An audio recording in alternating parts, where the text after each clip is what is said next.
ಬೇಕಾದ್ಮೇಲೆ ಮತ್ತೆ ಈ ವಿಶೇಷ ಚರ್ಚೆ ನಾನು ಮುಂದುವರಿಸ್ತಾ ಇದ್ದೀನಿ. ದೀಪಾಲಿ ಅವರೇ, ಹೇಗೆ ಸ್ಟಡಿ ಮಾಡ್ತಾ ಇದ್ದೀರಿ ಅಂತ ವಸುದವ್ರು ಹೇಳ್ತಾ ಇದ್ರು, ನಾನು ಗಟ್ಟಿ ಓದ್ತಾ ಇದ್ದೆ ಅಂತ, ತಂದೆ ಹೇಳ್ಕೊಟ್ಟಿದ್ದು, ಅದರಿಂದ ಮೂರು ಲಾಭ ಇದೆ ಅಂತ. ನಮ್ಗೆ ಗೊತ್ತಿರೋ ಹಾಗೆ ಕೆಲವರು ಗಟ್ಟಿ ಓದ್ಕೊಂಡು ಮಾಡ್ತಾರೆ, ಕೆಲವರು ಮನಸ್ಸಲ್ಲೇ ಓದ್ಕೊಳ್ತಾರೆ, ಕೆಲವರು ಬರೆದು ಓದ್ತಾರೆ, ಕೆಲವ್ರದ್ದು ಮೆಥಡ್ ಬಯಾಟ್ ಮೆಥಡ್ ಅಂತ. ನಿಮ್ಗೆ ಗೊತ್ತಿರೋ ನಿಮ್ಮ ಸ್ಟಡಿ ಯಾವ ತರ ಇದ್ದಿತ್ತು? ನಾನು ಫಸ್ಟ್ ಅವ್ರ ತರನೇ ಜೋರಾಗಿ ಒಂಥರ ಬೇರೆಯವ್ರ ಪಾಠ ಮಾಡೋ ತರ ಹೇಳ್ಬಿಟ್ಟು ಓದ್ತಿದ್ದೆ. ಆಮೇಲೆ ಒಂದ್ಸತಿ ಬರ್ದ್ ಕಲ್ತಿದ್ದೆ. ಆಮೇಲೆ ನಂದೇ ನೋಟ್ಸ್ ಅಂತ ಮಾಡ್ಕೊಂಡಿದ್ದೆ ನಾನು. ಸೊ ನಾನು ಪ್ರತಿ ಸತಿ ಅಂದ್ರೆ ಟೆಸ್ಟ್ ಮುಂಚೆ ನನ್ ನೋಟ್ಸ್ ನೇ ಓದ್ಕೊಂತಿದ್ದೆ ನಾನು. ಅಂದ್ರೆ 2-3 ಟೆಕ್ಸ್ಟ್ ಬುಕ್ ಇಂದ ಕಂಬೈನ್ ಮಾಡಿ ಒಂದ್ ನೋಟ್ಸ್ ಮಾಡ್ಕೊಂಡಿದ್ದೆ ನಾನು. ಸೊ ಮೇನ್ಲಿ ನಾನು ತುಂಬಾ ಜೋರಾಗಿ ಓದ್ತಿದ್ದೆ. ಮತ್ತೆ ಪ್ರತಿ ಟೆಸ್ಟ್ ಹಿಂದೆ ಒಂದ್ ಫುಲ್ ಪೋರ್ಷನ್ಸ್ ಮುಗಿಸ್ತಿದ್ದೆ, ಹೆಂಗಾದ್ರೂ ಮಾಡಿ ಫುಲ್ ಪೋರ್ಷನ್ಸ್ ಮುಗಿಸ್ತಿದ್ದೆ ಅಷ್ಟೇ. ಇನ್ನೇನು ಸಪೋರ್ಟಿಂಗ್ ಹೇಗಿತ್ತು ನಿಮಗೆ? ತುಂಬಾ ಚೆನ್ನಾಗಿತ್ತು.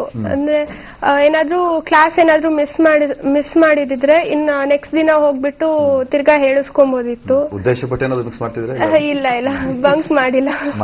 ಇಲ್ಲ, ರ್ಯಾಂಕ್ ಸ್ಟೂಡೆಂಟ್ ಮಾಡಲ್ಲ ಸಾಮಾನ್ಯವಾಗಿ. ಓಕೆ, ತಪ್ಪುಗಳನ್ನಿದ್ದಾಗ, ಸಮಸ್ಯೆಗಳು ಅರ್ಥ ಆಗದಿದ್ದಾಗ ಹೇಳ್ಕೊಡ್ತಾ ಇದ್ರು. ಹೇಳ್ಕೊಡ್ತಿದ್ರು. ಆಮೇಲೆ ಕ್ಲಾಸ್ ಅವರ್ಸ್ ಆದ್ಮೇಲೂ ಇದು ಹೇಳ್ಕೊಟ್ಟಿದ್ದಾರೆ. ಓಕೆ, ಶ್ರೀನಿಧಿ ಅವರೇ, ನೀವು ಯಾವ ರೀತಿ ಓದ್ತಾ ಇದ್ರಿ? ನಾನು ಜೋರಾಗಿ ಓದ್ತಾ ಇರ್ಲಿಲ್ಲ, ನಾನು ಮನ್ಸಲ್ಲೇ ಓದ್ತಾ ಇದ್ದೆ. ಆದ್ರೆ ನಾನು ಟೆಕ್ಸ್ಟ್ ಬುಕ್ ಅಲ್ಲಿ ಇಂಪಾರ್ಟೆಂಟ್ ಪಾಯಿಂಟ್ಸ್ ಅಂಡರ್ಲೈನ್ ಮಾಡ್ಕೊಂತ ಹೋಗ್ತಾ ಇದ್ದೆ. ಟೆಸ್ಟ್ ಹಿಂದಿನ ದಿನ ಅಂಡರ್ಲೈನ್ಡ್ ಪಾಯಿಂಟ್ಸ್ ಮಾತ್ರ ರೆಫರ್ ಮಾಡ್ಕೊಂಡು ಹೋಗ್ತಾ ಇದ್ದೆ. ಒಂದೇ ದಿನದಲ್ಲಿ ಇಡೀ ಪೋರ್ಷನ್ಸ್ ಕಂಪ್ಲೀಟ್ ಮಾಡಕ್ ಆಗ್ತಿರ್ಲಿಲ್ಲ ಟೆಸ್ಟ್ ಹಿಂದಿನ ದಿನ. ಅದಕ್ಕೆ ಮುಂಚೆ ಯಾವ್ದು ಪರ್ಫೆಕ್ಟ್ ಆಗಿ ಗೊತ್ತಿದೆ ಅನ್ನೋದನ್ನ ಬಿಟ್ಬಿಟ್ಟು ಉಳಿದಿರೋ ಡೌಟ್ ಇರೋದು ಮಾತ್ರ ಟೆಸ್ಟ್ ಹಿಂದಿನ ದಿನ ಓದ್ಕೊಂತ ಹೋಗ್ತಿದ್ದೆ. ರವೀಂದ್ರ ಅವ್ರ ಮೆಥಡ್? ನಾನು ಕ್ಲಾಸಲ್ಲಿ ಪಾಠ ಮಾಡ್ಬೇಕಾದ್ರೆ ಇಂಪಾರ್ಟೆಂಟ್ ಪಾಯಿಂಟ್ಸ್ ಎಲ್ಲ ಬರ್ಕೊಂತಿದ್ದೆ. ಅದನ್ನ ಮನೆಗೆ ಹೋಗಿ ಅವತ್ತಿಂದ ಅವತ್ತೇ ಸ್ಟಡಿ ಮಾಡ್ತಿದ್ದೆ.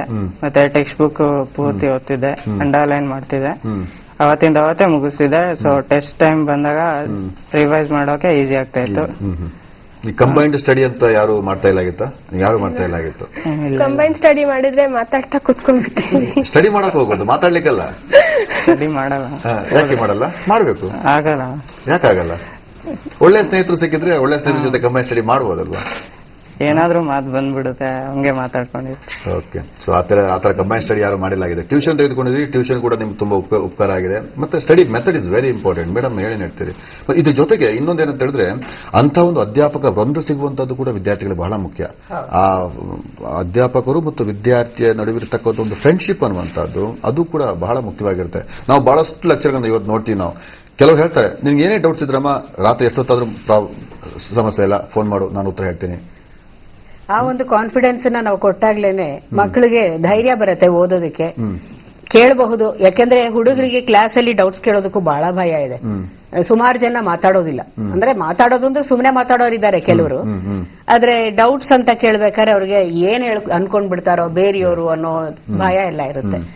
ಸೊ ಅವ್ರಗಳಿಗೂ ನೀವು ಕ್ಲಾಸ್ ಅವರ್ಸ್ ಆದ್ಮೇಲೆ ಬನ್ನಿ, ಕೇಳಿ, ಪರವಾಗಿಲ್ಲ. ಅದನ್ನ ಹೇಳಿದಾಗ ಹುಡುಗರಿಗೆ ಧೈರ್ಯ ಬರುತ್ತೆ, ಹೋಗಿ ಮಾತಾಡ್ತಾರೆ. ಅಂಡ್ ಅಲ್ಲ, ಇವತ್ತಿಗೂ ಕೂಡ ಬಹಳಷ್ಟು ಕಡೆಗಳಲ್ಲಿ ಆ ಒಂದು ಭಯದ ವಾತಾವರಣ ಇದೆ. ಭಯದ ವಾತಾವರಣ ಇದೆ. ಕ್ಲಾಸ್ ಟೈಮ್ ಒಳಗಡೆನೂ ಕೂಡ ವಿದ್ಯಾರ್ಥಿ ಆದವನು ಒಬ್ಬ ಲೆಕ್ಚರ್ನ ಅಂತ ಹೋಗಿ ನನ್ನ ಸಮಸ್ಯೆ, ಆತನ ಸಬ್ಜೆಕ್ಟ್ಗೆ ಸಂಬಂಧಪಟ್ಟಂತ ವಿಷಯ ಬಗ್ಗೆ ಒಂದು ಸಮಸ್ಯೆಗೆ ಪರಿಹಾರ ಕಂಡುಕೊಳ್ಳಿಗೂ ಹೆದರುವಂತ ವಾತಾವರಣ ಇದೆ. ಈ PUC ಲೆವೆಲ್ ಇದೆ, ಡಿಗ್ರಿ ಲೆವೆಲ್ ಇದೆ, SSLC ಲೆವೆಲ್ ಇರುತ್ತೆ. ಪ್ರಾಯಶಃ ಅದನ್ನ ಮಕ್ಕಳನ್ನು ಬೆಳೆಸೋ ರೀತಿನಲ್ಲಿ ಇರಬೇಕು ಅಂತ ಕಾಣುತ್ತೆ. ಅದರಿಂದ ನಾವು ಎಷ್ಟೇ ಧೈರ್ಯ ಕೊಟ್ರು ಕೆಲವರು ಏನ್ ಮಾಡಿದ್ರು ಪ್ರಶ್ನೆ ಕೇಳೋಲ್ಲ. ಕ್ಲಾಸ್ ಅಲ್ಲಿ ಪಾಠ ಎಲ್ಲ ಮಾಡಿ ಅರ್ಥ ಆಯ್ತಾ ಅಂತಂದ್ರೆ ಒಬ್ರು ತಲೆ ಅಲ್ಲಾಡ್ಸೋದು ಇಲ್ಲ. ಸೊ ಆಯ್ತು ಎಲ್ಲ ಅಂತ ಕಂಟಿನ್ಯೂ ಮಾಡ್ತೀರಾ ಅಂತ ಹೆದರಿಕೆ ಇರುತ್ತೆ ಕೆಲವರಿಗೆ. ಅದಕ್ಕೆ ನಾವು ಸುಮ್ನೆ ಕಂಟಿನ್ಯೂ ಮಾಡಬೇಕಾಗುತ್ತೆ. ಬಟ್ ಕೆಲವರು ಬರ್ತಾರೆ, ಕೇಳ್ತಾರೆ, ಅವರ ಡೌಟ್ಸ್ ಕ್ಲಾರಿಫೈ ಮಾಡ್ಕೋತಾರೆ. ಇಲ್ಲ ನೀವ್ ಈ ತರ ಹೇಳಿದ್ರಲ್ಲ, ಇದನ್ನ ಇನ್ನೊಂದ್ ತರ ಮಾಡಬಹುದಲ್ವಾ, ಅದನ್ನು ಕೇಳೋಂತ ಬುದ್ಧಿವಂತ ಹುಡುಗರು ಇದ್ದಾರೆ. So it is A challenge for the lecturers also. ಮತ್ತೆ ವೆರಿ ವೆರಿ ಇಂಪಾರ್ಟೆಂಟ್ ಅಂದ್ರೆ ನಾವು ಕ್ಲಾಸ್ ಅಲ್ಲಿ ಅಧ್ಯಾಪಕರು ಹೇಳುವಂತ ಪಾಠವನ್ನ ಎಷ್ಟು ಗಮನ ಕೊಟ್ಟು ಕೇಳ್ತೀವಿ, ಅದು ಕೂಡ ಬಹಳ ಮುಖ್ಯ ಅಂತ ಅನ್ಸುತ್ತೆ. ಈ ನಮ್ ಮುಂಚೆ ಎಲ್ಲ ಓದುವಾಗ ಹಾಗೆ ಇತ್ತು, ಮಾಸ್ಟರ್ ಅದೇ ರೀತಿ ಹೇಳ್ತಾ ಇದ್ರು, ನೀವು ಹೊರಗಡೆ ಹೋಗಿ ಏನ್ ಮಾಡ್ತಿರೋ ಗೊತ್ತಿಲ್ಲ, ನನ್ನ ಕ್ಲಾಸ್ ಒಳಗೆ ಪಾಠ ಗಮನ ಇಟ್ಟು ಕೇಳಿ. ಆ ಬೆತ್ತ ಒಂದು ಅದ್ ನೋಡಿದ್ರೆ ನಾವು ಎದುರುಗಡೆ ಕೇಳ್ತಾ ಇದೀವಿ ಪಾಠ ಎಲ್ಲ. ಸೊ ನಿಮ್ಗೆ ಅನುಭವ ಇದ್ದಿರ್ಬೋದು ದಿನೇಶ್ ಅವರಿಗೆ. ನಾವು ಅದೇ ಸಮಾನದವರು ಅಲ್ವಾ? ಇವಾಗ ಎಲ್ಲ ಮಾಡರ್ನ್ ಆಗ್ಬಿಟ್ಟಿದೆ. ಈ ಹೈಟೆಕ್ ಆಗಿಯೂ ಕೂಡ ಆ ವೇಗದಲ್ಲಿ ಪರ್ಸೆಂಟೇಜ್ ಡೆವಲಪ್ಮೆಂಟ್ ಆಗಿದೆ ಅಂತ ಅನಿಸ್ತಾ ಇದೆ ತಮಗೆ ಮೇಡಮ್? ಯಾವ ಈಗ ಡೆವಲಪ್ಮೆಂಟ್ ಮಕ್ಕಳ ಈಗ ಎಕ್ಸಾಮ್ ರಿಸಲ್ಟ್ ನಾವು ನೋಡ್ತಾ ಇದೀವಿ ಇವಾಗ ಈ ಸಲ ಒಂದು ಸಮಾಧಾನಕರ ವಿಚಾರ ಅಂದ್ರೆ ಗ್ರಾಮಾಂತರ ಮಕ್ಕಳು ಸ್ವಲ್ಪ ಮಟ್ಟಿಗೆ ಮುನ್ನಡೆನ ಸಾಧಿಸಿರುವಂತಹದ್ದು. ಇದು ಏನ್ ಅರ್ಥ ಕೊಡುತ್ತೆ ಅಂದ್ರೆ ಗ್ರಾಮಾಂತರ ಮಟ್ಟದಲ್ಲೂ ಕೂಡ ಶಿಕ್ಷಣದ ಒಂದು ವ್ಯವಸ್ಥೆ ಸ್ವಲ್ಪ ಮಟ್ಟಿಗೆ ಇಂಪ್ರೂವ್ ಆಗಿದೆ ಅಂತ ಅಲ್ವಾ? ಶಿಕ್ಷಣದ ವ್ಯವಸ್ಥೆ ಇಂಪ್ರೂವ್ ಆಗಿದೆ ಒಂದು, ಅಲ್ಲಿ ಪೇರೆಂಟ್ಸ್ಗೂ ಸ್ವಲ್ಪ ಅವೇರ್ನೆಸ್ ಬರ್ತಾ ಇದೆ ಅನ್ನೋದು. ಆ ಮಟ್ಟದ ಒಂದು ವ್ಯವಸ್ಥೆಯು ಶಾಲೆಯಲ್ಲಿ ಸಿಗ್ತಾ ಇದೆ. ಮುಂಚೆ ಕಂಪ್ಯೂಟರ್ ಇಲ್ಲ ಆಗಿತ್ತು, ಅಥವಾ ಮಕ್ಕಳಿಗೆ ಹೋಗಿ ಬರುವಂತ ವ್ಯವಸ್ಥೆ ಆಗಿರ್ಬೋದು.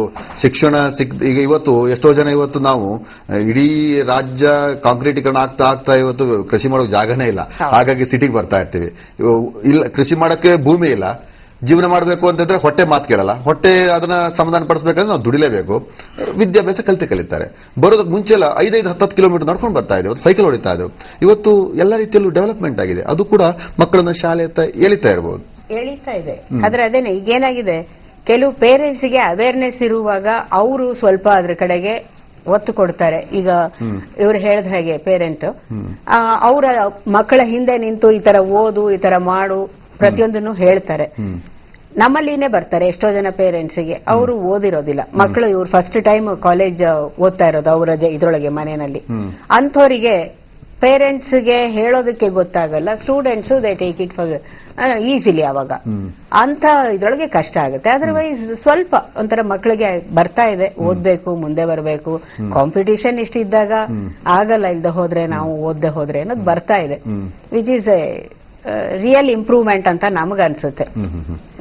ಗ್ರಾಮೀಣ ಮಟ್ಟದಲ್ಲಿ ಏನೆಲ್ಲ ಬದಲಾವಣೆ ತರೋಕೆ ಸಾಧ್ಯ ಅಂತ ಹೇಳ್ತೀರಿ ದಿನೇಶ್ ಅವರೇ? ಫಸ್ಟ್ ಆಫ್ ಆಲ್ ಕಾಲೇಜ್ಗಳದ್ದು ಇನ್ಫ್ರಾಸ್ಟ್ರಕ್ಚರ್ ಇಂಪ್ರೂವ್ ಮಾಡಬೇಕು. ಈ PUC ಎಜುಕೇಶನ್ ಅವರಿಗೆ ಏನ್ ಮಾಡ್ತಿದ್ದಾರೆ ಅಂದ್ರೆ ಲಾಟ್ ಆಫ್ ರಿಕ್ರೂಟ್ಮೆಂಟ್ಸ್ ಮಾಡ್ತಾ ಇದ್ದಾರೆ. ಸೊ ಕಾಲೇಜ್ಗಳಲ್ಲಿ ಈಗ ಸೈನ್ಸ್ ಒಂದು ಸ್ಟ್ರೀಮ್ ಅನ್ನು ಆಪ್ಷನಲ್ ಆಗಿ ತಗೊಂಡು ರೂರಲ್ ಏರಿಯಾದಲ್ಲಿ ಓದ್ಬೇಕಂದ್ರೆ ಬಹಳ ಕಷ್ಟ ಇದೆ.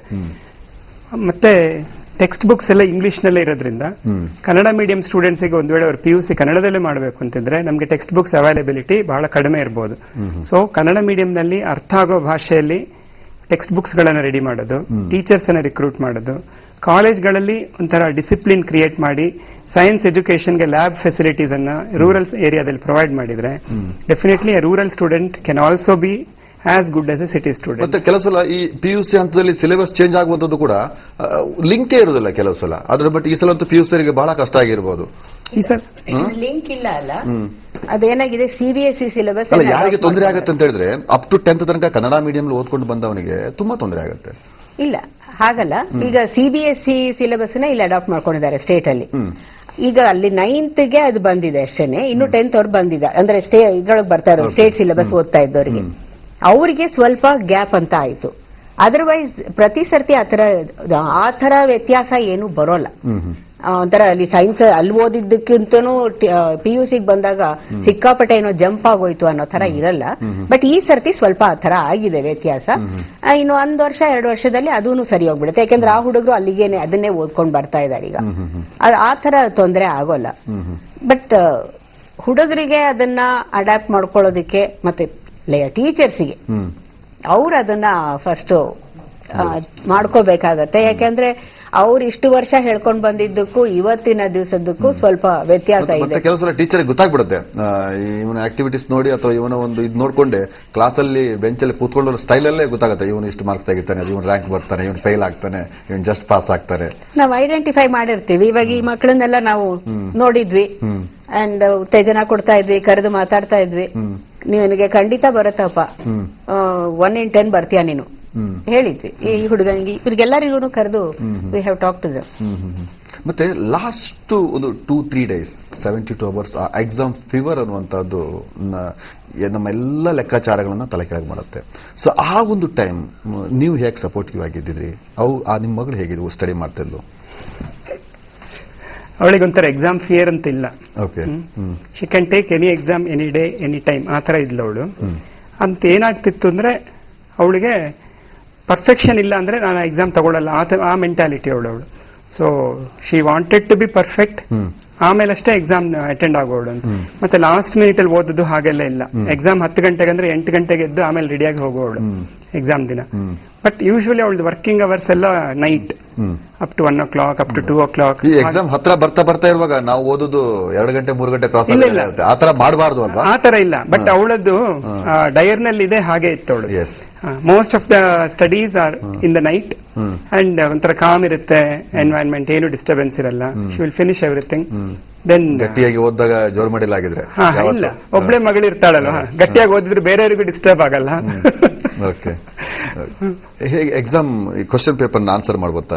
ನೀವು ಯಾವ ರೀತಿ ಮೆಥಡ್ ಅನ್ನ ಫಾಲೋ ಮಾಡ್ತಾ ಇದ್ರಿ? ನಾನು ಎಲ್ಲ ಸಬ್ಜೆಕ್ಟ್ ಅಲ್ಲಿ ಲಾಸ್ಟ್ ಇಂದ ಆನ್ಸರ್ ಮಾಡ್ಕೊಂಡು ಹೋಗ ಕ್ವೆಶ್ಚನ್ ಪೇಪರ್. ಓಕೆ. 5 ಮಾರ್ಕ್ಸ್ ಎಲ್ಲ ಫಸ್ಟ್ ಮಾಡೋದು, ಆಮೇಲೆ 1 ಮಾರ್ಕ್ ಇದೆ. ಯಾಕಂದ್ರೆ ಸ್ವಲ್ಪ ಥಿಂಕ್ ಮಾಡಕ್ ಟೈಮ್ ಬೇಕು. ಈಗ 1 ಮಾರ್ಕ್ ಇದೆ, ಥಿಂಕ್ ಮಾಡ್ಕೊಂಡು ಹೋದ್ರೆ ಆಮೇಲೆ ಲಾಸ್ಟ್ 3 hours ಆದ್ಮೇಲೆ 5 ಮಾರ್ಕ್ಸ್ ಬಿಟ್ಟು ಬಂದ್ರೆ ಸ್ವಲ್ಪ ನೋ ಯೂಸ್ ಅಲ್ವಾ. ಸೊ ಆಲ್ಮೋಸ್ಟ್ ಎಲ್ಲ PCMB 4 ನಾನು ಹಿಂದ್ಗಡೆಯಿಂದಾನೇ ಆನ್ಸರ್ ಮಾಡ್ಕೊಂಡು ಹೋಗಿರೋದು. ಲ್ಯಾಂಗ್ವೇಜಸ್ ಆರ್ಡರ್ಲೇ ಮಾಡ್ತಾ ಇದ್ದೆ. ಅಂಡ್ ಗೊತ್ತಿರೋದು ಫಸ್ಟ್ ಅಟೆಂಡ್ ಮಾಡ್ತಿದ್ದೆ, ಬಟ್ ಈ ಸತಿ ಚಾಯ್ಸ್ ಇಂಟ್ರೊಡ್ಯೂಸ್ ಮಾಡಿದಲ್ಲ PUC, ಸೊ ಚಾಯ್ಸಸ್ ಎಲ್ಲ ಅಟೆಂಡ್ ಮಾಡಿದ್ದೆ ನಾನು, ಹೋಲ್ ಪೇಪರ್ ಆನ್ಸರ್ ಮಾಡಿದ್ದು. ಏನ್ ಹೇಳ್ತಿದ್ದೆ ದಿನೇಶ್ ಅವರೇ? ಅದೇ ಯೂಶುವಲಿ ಅವಳಿಗೆ ಏನು ಕಾಲೇಜಲ್ಲಿ ಇನ್ಸ್ಟ್ರಕ್ಷನ್ಸ್ ಪ್ಲಸ್ ನಮ್ಮಿಂದ ಅವಳಿಗೆ ಏನ್ ಗೈಡೆನ್ಸ್ ಇತ್ತು ಅಂದ್ರೆ, ದೊಡ್ಡ ಕ್ವಶನ್ಸ್ ಮ್ಯಾಥ್ಸ್ ಅಲ್ಲಿ 10 ಮಾರ್ಕ್ಸ್ ಇರುತ್ತೆ, 1 6 and 1 4 ಹಾಗೇನೋ ಇರುತ್ತೆ ಸಬ್ ಡಿವಿಷನ್ಸ್. ಅಂತ ಕ್ವಶನ್ಸ್ ಗೆ you need lot of time. ಅಂತದನ್ನ ಫಸ್ಟ್ ಮುಗಿಸ್ಕೊ. ಅದಾದ್ಮೇಲೆ 1 ಮಾರ್ಕ್ ಅಲ್ಲಿ ಇವನ್ ವರ್ಡ್ ಬರೆಯಕ್ಕೆ ಅಥವಾ ಒಂದು ಫ್ರೇಸ್ ಬರೆಯುವಂಥದ್ದು ಅಂತ ಆನ್ಸರ್ಸ್ ಇರುತ್ತೆ, that you can keep in the end and finish off very fast. So ಇಂಥ ಮೇಜರ್ ಕ್ವಶನ್ಸ್ ಫಸ್ಟ್ ಅಟೆಂಪ್ಟ್ ಮಾಡ್ತಾ ಹೋದಾಗ ದೆನ್ ಉಳಿದಿದ್ದನ್ನೆಲ್ಲ ಮುಗಿಸ್ಕೊ ಅಂತ. ಆಮೇಲೆ ಚಾಯ್ಸ್ ಫಸ್ಟ್ ಟೈಮ್ ಇಂಟ್ರೊಡ್ಯೂಸ್ ಆಗಿರೋದು PUC ಅಲ್ಲಿ. So all the choices attempt ಮಾಡಿದ್ರೆ ಅದೇನಿದೆ ಎಕ್ಸ್ಟ್ರಾ ಅಂತ ಹಾಕೋದಷ್ಟೇ ಎಕ್ಸಾಮಿನರ್ದು ಜವಾಬ್ದಾರಿ ಆಗುತ್ತೆ. He has to pick the best of what they have written. So 100 ತೆಗೆಯೋದು ಈಸಿ. ದೀಪಾಲಿ ಯಾವ ತರ ಮೆಥಡ್ ಫಾಲೋ ಮಾಡ್ತಾ ಇದ್ರಿ? ನಾನು ಆರ್ಡರ್ ಅಲ್ಲೇ ಬರೀತಿದ್ದೆ, ಆದ್ರೆ 10 ಮಾರ್ಕ್ಸ್ ಎಲ್ಲ ಲಾಸ್ಟ್ ಅಲ್ಲಿ ಬರೀತಿದ್ದೆ. ಅಂದ್ರೆ 10 ಮಾರ್ಕ್ಸ್ ಮೇನ್ ಮಧ್ಯ ಇರುತ್ತೆ, ಪೇಪರ್ ಮಧ್ಯ, ಅದನ್ನ ಲಾಸ್ಟ್ ಅಲ್ಲಿ ಬರೀತಿದ್ದೆ. ಲಾಸ್ಟ್ ಅಲ್ಲಿ ಪ್ರಾಕ್ಟಿಕಲ್ ಓರಿಯೆಂಟೆಡ್ ಅಂತೆಲ್ಲ ಈಸಿ ಆಗಿರೋ ಕ್ವಶನ್ಸ್ ಎಲ್ಲ ಫಸ್ಟ್ ಬರ್ದ್ಬಿಟ್ಟು ದೊಡ್ಡ ಆನ್ಸರ್ಸ್ ಎಲ್ಲ ಲಾಸ್ಟ್ ಅಲ್ಲಿ ಬರೀತಿದ್ದೆ. ಶ್ರೀನಿಧಿ ಅವರು, ನಿಮ್ಗೆ ಹೇಗೆ ಸಪೋರ್ಟ್ ಇತ್ತು ಕಾಲೇಜಿಂದ? ಗೊತ್ತಾಗಿತ್ತ ಇಷ್ಟು ಪರ್ಸೆಂಟೇಜ್ ಬರುತ್ತೆ ನನಗೆ ಅಂತ? ನಾನು ಇನ್ನ ಸ್ವಲ್ಪ ಎಕ್ಸ್ಪೆಕ್ಟ್ ಮಾಡ್ತಾ ಇದ್ದೆ. ಅಂದ್ರೆ ಬಯೋ 93 ಬಂತು, ನಾನು 95 ಅದಕ್ಕಿಂತ ಜಾಸ್ತಿ ಬರುತ್ತೆ ಅನ್ಕೊಂಡೆ. ಲ್ಯಾಂಗ್ವೇಜಸ್ ಆಲ್ಮೋಸ್ಟ್ ಸೇಮ್ ಅನ್ಕೊಂಡಷ್ಟೇ ಬಂತು. ಇನ್ನ ಕಾಲೇಜೆಲ್ಲ ಹೇಳ್ಬೇಕಂದ್ರೆ ತುಂಬಾ ಸಪೋರ್ಟಿವ್ ಆಗಿದ್ರು teachers. Any doubt any time, ಅಲ್ಲಿ ಕ್ಲಾಸ್ ಮುಗಿದ ತಕ್ಷಣ ಆಚೆ ಹೋಗಿ ಅಲ್ಲೇ ಕೇಳ್ಬೋದಿತ್ತು, ಇಲ್ಲ ಬ್ರೇಕ್ಸ್ ಇರ್ತಾ ಇತ್ತು ನಮ್ಗೆ. ಆ ಬ್ರೇಕ್ ಅಲ್ಲಿ ಸ್ಟಾಫ್ ರೂಮ್ಗೆ ಹೋಗಿ ಕೇಳಿದ್ರೆ ಅವಾಗೂ ಹೇಳ್ತಾ ಇದ್ರು. So we had no problem. ಜೊತೆ ಚರ್ಚೆ ಮಾತ್ರ ಅದಕ್ಕಿಂತ ಮುಂಚೆ ಒಂದು ಬ್ರೇಕಿಂಗ್ ನ್ಯೂಸ್